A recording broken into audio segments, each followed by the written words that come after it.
Pokemon is a franchise that you know, I know, and that Queso knows. Lot number two. Oh, you mean get lot number two? Yeah, yeah, yeah, yeah, yeah. It's $5,000. And today we had a tremendous day in the Pokemon mascot world for the 2026 Pokemon Japan Championships pre-event. All of the starter Pokemon reunited for the first time in 10 years, which was for the Pokemon Super Mystery Dungeon, TV commercial on the Nintendo 3DS, which was up to Gen 6, which now we have Generation 7, 8, and 9, which was Sun and Moon, Sword and Shield, and Scarlet and Violet. So even more greatness. So today, we're going to look over all of them, going in generation order. So up first we have Bulbasaur, Charmander, and Squirtle. So for Bulbasaur, this is his second ever costume, the first being from the Misty Dungeon TV commercial, which was not seen after that. And honestly, now for this new costume, it is a fantastic suit. It has all the detail, the facial expression is on point, and the bulb on the back is a real standout piece. It's a great suit overall. For Charmander, we had two costumes, one for the Nintendo Space Pro 1999, as well as the Mystery Dungeon TV commercial. But this one is nothing like those two. They nailed everything about him, like the facial expression, the proportions, just a great suit overall. Then for Squirtle, we had three costumes for him, one for Nintendo Space Pro 99, which got updated for, live plays around 1999, which was in 1999 to the 2000s. Which then he got his third costume, as you might have guessed, the Mystery Dungeon TV commercial. And again, this new costume is really well done. Does have a different facial expression than the last one we got, which is good for making him stand out more. But now for a fun fact, these three actually appeared before the 2026 Pokemon Japan Championships pre-event at a Pokemon Center celebrating the 30th anniversary, and at Poke Park Kanto. Which, honestly was a surprise for me because when Poke Park Kanto opened up, there was no new costumes. Which, I was like, oh man, that's kind of a disappointment. I thought maybe, Delibird would have been there or Blossom or, a new costume that we haven't seen for a while. But it looks like these guys were in the works and it just took a little bit more time, which is fine by me. I'm happy they exist.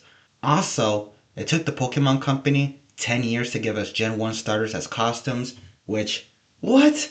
Now moving on, we have Generation 2, but we only have one new costume for Cyndaquil. As for Legends AA, we would got new updated versions of Totodile and Chikorita, but either way for Cyndaquil, we only had two costumes beforehand. One for a train's anniversary, which was for a live play, and the second being for the Mystery Dungeon TV commercial. And yes, I want to bring this up now, this ad will be brought up for the rest of the video. But the last Cyndaquil was honestly not the best, but this new one, they understood that this time, and they had to do right. And they did. I'm gonna be saying this a lot, but they nailed it. Now next up we have Generation 3 with Mudkip, Torchic, and Trico. For Mudkip, if you remember from last time, he has had 5 different variations over the years. But this one is really different, because this is the first one with an open mouth, which is really unique. And overall, they buffed up the weak points on the last generation we had with the head.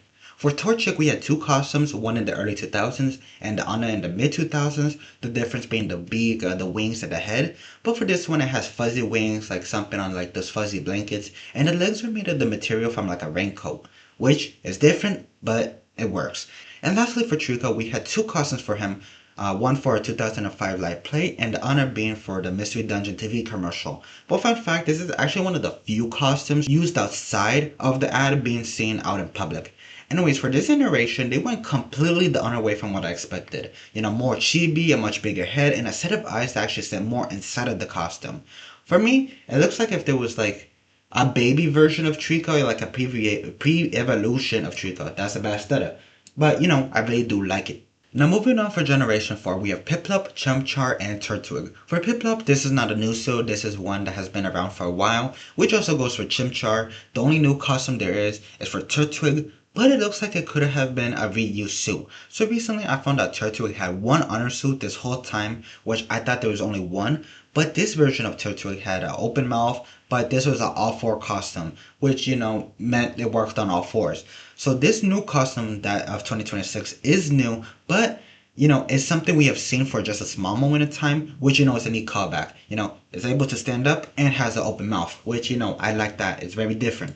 Moving on to Generation 5, we have Tepig, Snivy, and Oshawott. For Tepe, this is not a new costume as he appeared for Legends of Yay, and that was his debut for his new costume. This also goes for Oshawa, that this is not a new costume. It took me quite a while to figure it out if this was a new or already used costume, and really comparing all the costumes he has had, this is not a new costume. It's an old one. The only new costume there is for Snivy. He has either had one or two costumes. This is still a topic I debate on. But anyways, this time around they went like Trico and made him more chibi, which I'm not the biggest fan on. I feel like Trico, was more executed on that, much better. And Snivy is supposed to be relatively slim, and they made him into a ball. But still great suit. I wish they didn't make him so like big, like yeah. Now next up we have Generation 6 with Finnegan, Chespin, and Froakie, and this is where things get good. So this time all of them actually got new costumes, so no one was left behind. And here is what we got last time. These are their old costumes, they're not the best really, and this is their new updated version. A night and day difference. Honestly, the last costumes were good, but really not there. Finnegan, is legitimately just a fursuit, but this time around they locked in, which is good. That also goes for Chespin and Froakie as well. Really, these are really, really well done. Honestly, they're very good.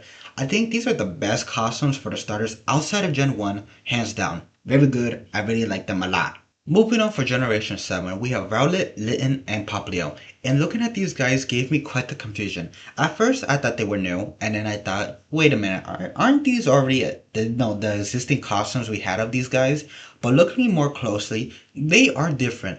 So for Rowlet, the relief on him is now 3D when it was supposed to be, or not supposed to be, was 2D. Why did I say supposed? Anyways, Poplio's material was changed, and for Litten, it also looks like the material was changed, but it could be the lighting, so maybe, Litten was just kept the same.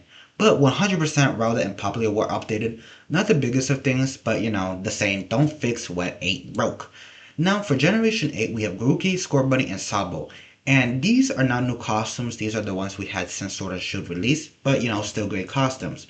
And lastly for Generation 9 we have Sprigatito, Fuecoco, and Quaxley, which is the same for Generation 8. These aren't new, these are the same costumes we had since Scarlet and Violet release, which makes sense. These costumes are the most new costumes that were recently made. Also Generation 9 was released only 3 years ago, so no need for them to be updated. Yeah, so with this brings us to the end. In total, there were 14 new costumes at this event out of 30, which is to say, it was fantastic. The last time this happened was in 2016, 10 years ago, but only for a TV ad.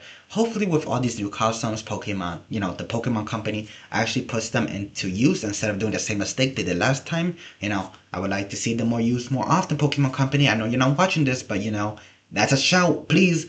And in the comments, let me know what was your favorite costume.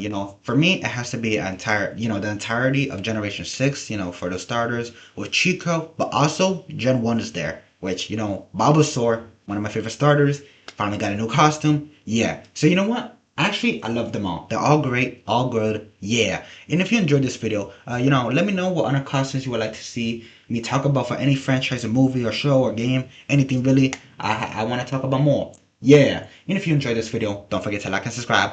Ah!